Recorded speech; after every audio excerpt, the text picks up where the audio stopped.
Assalamualaikum warahmatullahi wabarakatuh. Apa kabar untuk seluruh pemirsa video saya dari Sabang sampai Merauke?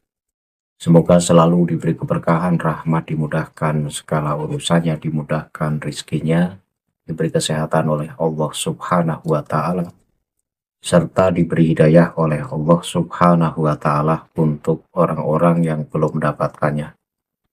Kembali dalam video kali ini, alhamdulillah saya masih bisa menyapa untuk seluruh penonton video saya dari manapun berada. Dalam video kali ini saya akan membahas terkait kepatuhan seorang muhibbin kepada Habibnya,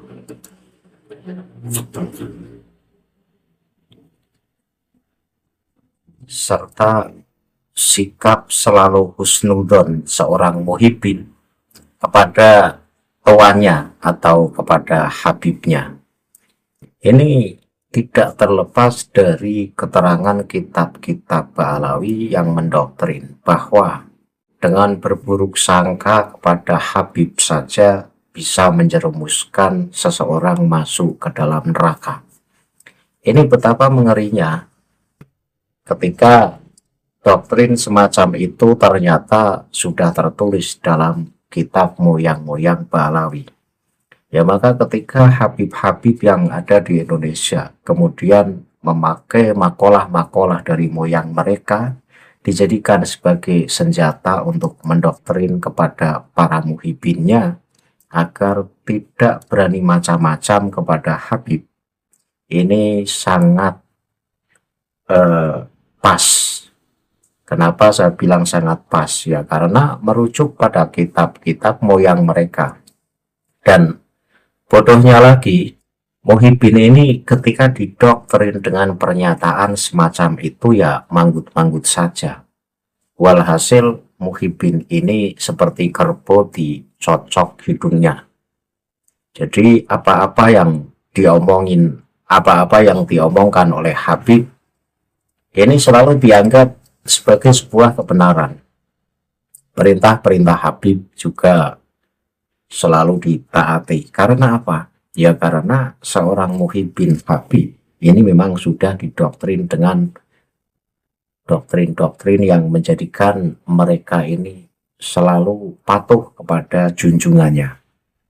Nah, kali ini saya menemukan satu doktrin yang berkaitan dengan itu, yang tertulis dalam kitab Al-Huror halaman 563. Ini menarik untuk saya bahas dan agar menjadi pelajaran untuk para muhibbin yang sampai saat ini masih terdoktrin oleh junjungan-junjungan mereka, sehingga ketika dikasih tahu kebenaran ini justru melawan. Jadi lebih percaya omongan Habib yang omongan ini tidak berdasar ketimbang omongan pribumi yang tujuannya meluruskan ajaran. Namun sebelum masuk pada pembahasan, untuk seluruh penonton dari manapun semua yang belum subscribe channel saya, bisa tekan tombol subscribe, kemudian like, serta share video ini ke teman-teman semua. Agar yang belum tahu menjadi tahu, yakinlah munculnya channel ini semata-mata untuk memberi edukasi kepada seluruh umat muslim di Indonesia agar tidak selalu terjerat oleh doktrin-doktrin sesat yang dilancarkan oleh klan atau golongan dengan mengatasnamakan agama, kemudian mengaku sebagai keturunan Rasulullah. Langsung masuk pada materi pembahasan, saya akan membaca kitab Al-Huror halaman 563. Teksnya saya tampilkan di layar secara utuh agar penonton bisa ikut menyimak dari apa yang saya baca. Dan sebagai bukti bahwa apa yang saya bahas ini selalu berdasarkan kitab Ba'alawi. Jadi ketika saya ngomong, ini ya dari kitab Ba'alawi sendiri. Ketika muhibbin kemudian mencak-mencak dan marah, ya marah ya pada kitab Ba'alawi. Seharusnya ketika muhibbin marah dengan doktrin semacam ini, justru menjadikan Muhyiddin sadar bahwa ajaran junjungannya ini ajaran yang kelewat batas. Seakan-akan bahwa Muhyiddin ini harus patuh kepada junjungannya, tidak boleh suudzon walau secuil pun, sebab dengan suudzon atau mencurigai seorang Habib atau di hatinya ada unek-unek yang tidak baik kepada Habib, ini bisa menjerumuskan seseorang masuk ke dalam neraka. Nah, ini kan doktrin yang sangat mengerikan. Saya baca teksnya dan penonton bisa ikut menyimak. Bismillahirrahmanirrahim.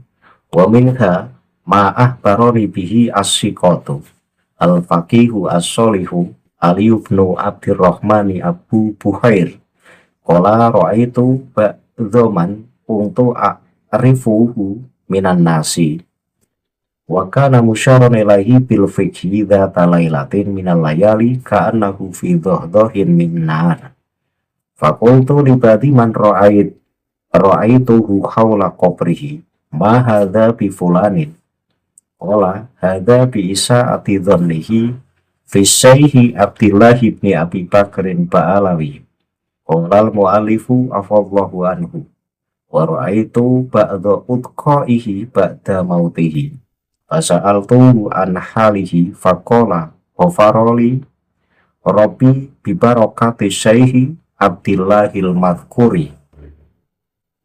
Artinya apa? Artinya adalah setengah dari banyaknya keramat Habib Abdullah bin Abu Bakar Ba'alawi adalah apa yang diceritakan oleh seorang ulama yang terpercaya dan adil yang bernama Ali bin Abdurrahman Abu Buhair. Ini perkataannya gimana? Aku melihat salah seorang di antara orang yang kukenal, dan dia terkenal karena ilmu hukumnya, ilmu fikih. Jadi orang yang dilihat oleh Ali bin Abdurrahman Abu Buhair adalah orang yang semasa hidupnya terkenal sebagai orang yang alim. Alim dalam sisi ilmu fikih. Dan dia terkenal karena ilmu fikihnya. Pada suatu malam, seakan-akan dia berada di dalam kolam api yang dangkal. Ya, dalam neraka lah.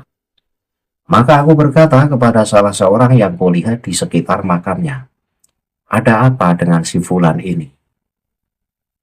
Jadi orang ini semasa hidupnya ini terkenal sebagai orang alim, orang yang bermuara ilmu fikihnya. Tapi ketika meninggal, ini dilihat oleh Ali bin Abdurrahman Abu Buhair bahwa orang ini ternyata masuk ke dalam neraka.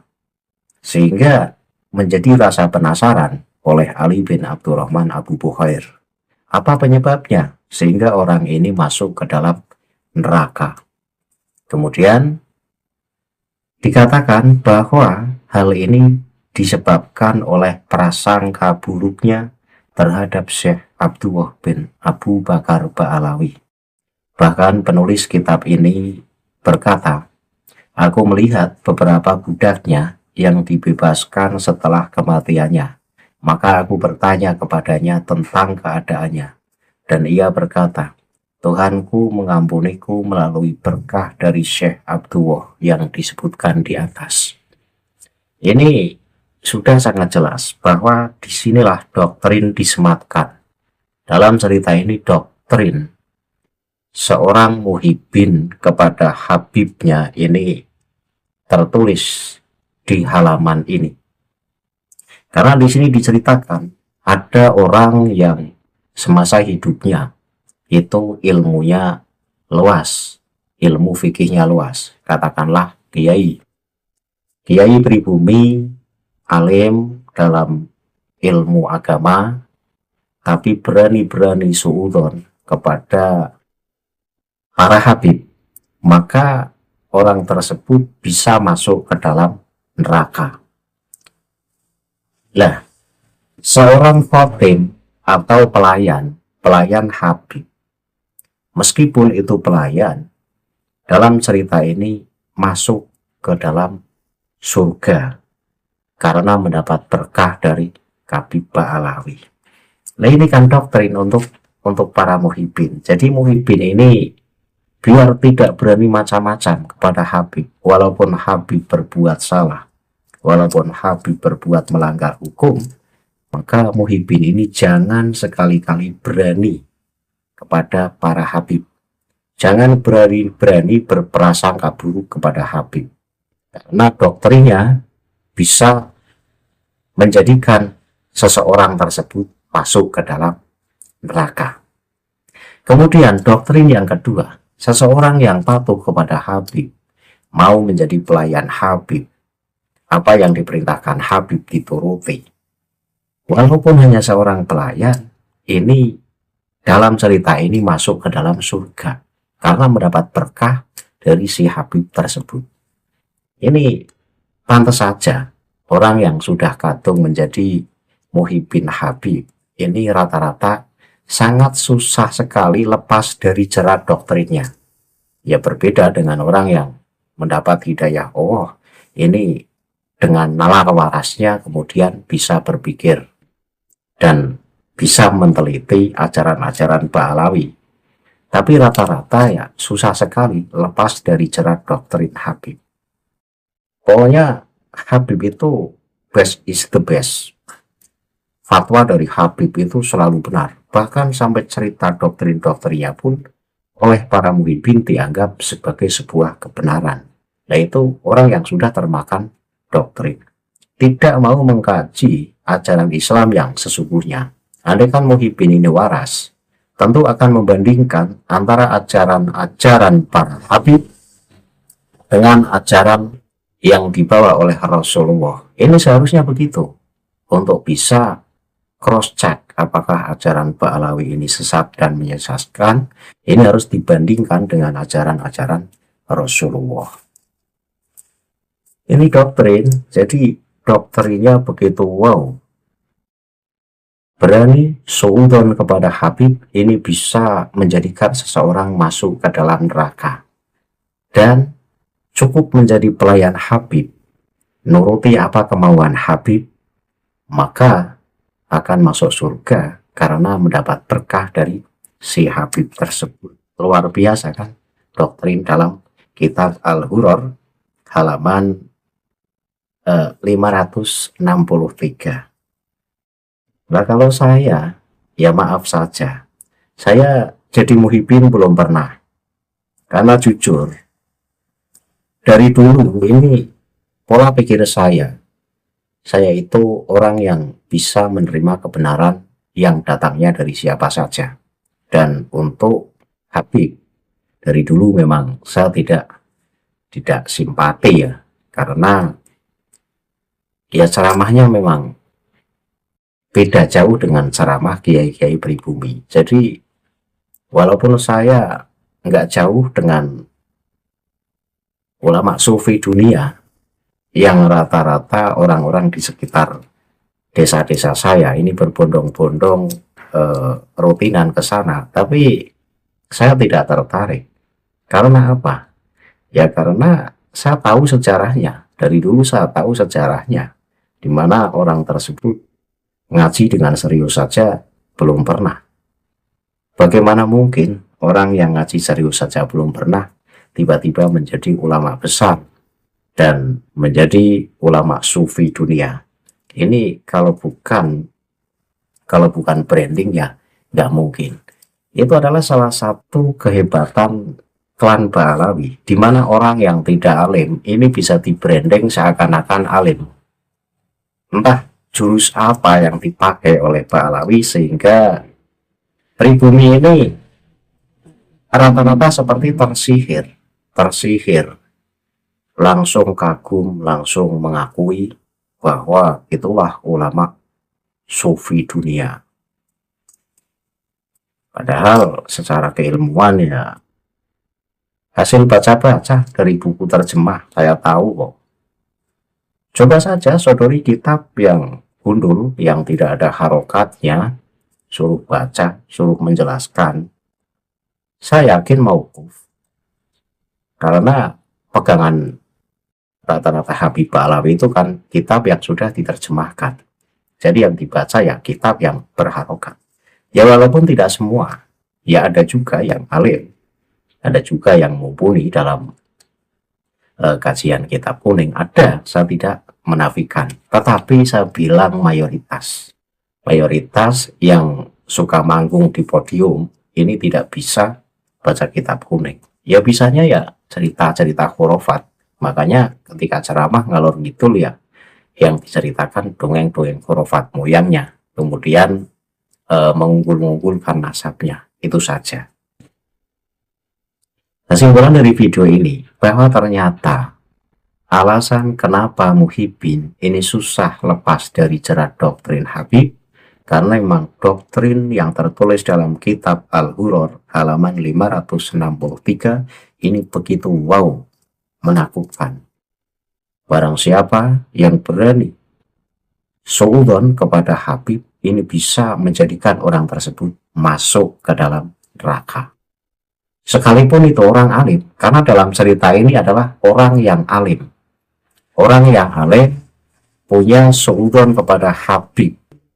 Ini dilihat oleh orang kasab, katanya. Orang kasabnya Pak Alawi. Itu masuk ke dalam neraka. Hanya karena suudzon. Ini kan doktrin.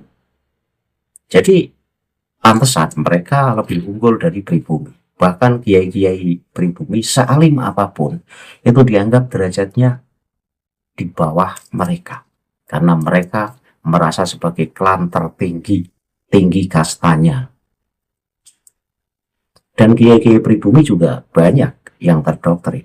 Bahkan ketika melihat kemungkaran yang dilakukan oleh para Habib Alawi, ini juga diam. Karena apa? Ya takut kualat, takut nanti masuk neraka sesuai dalam kitab Al-Hurur.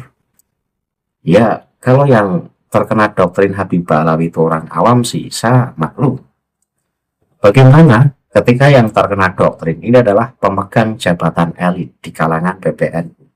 Ini kan mengerikan.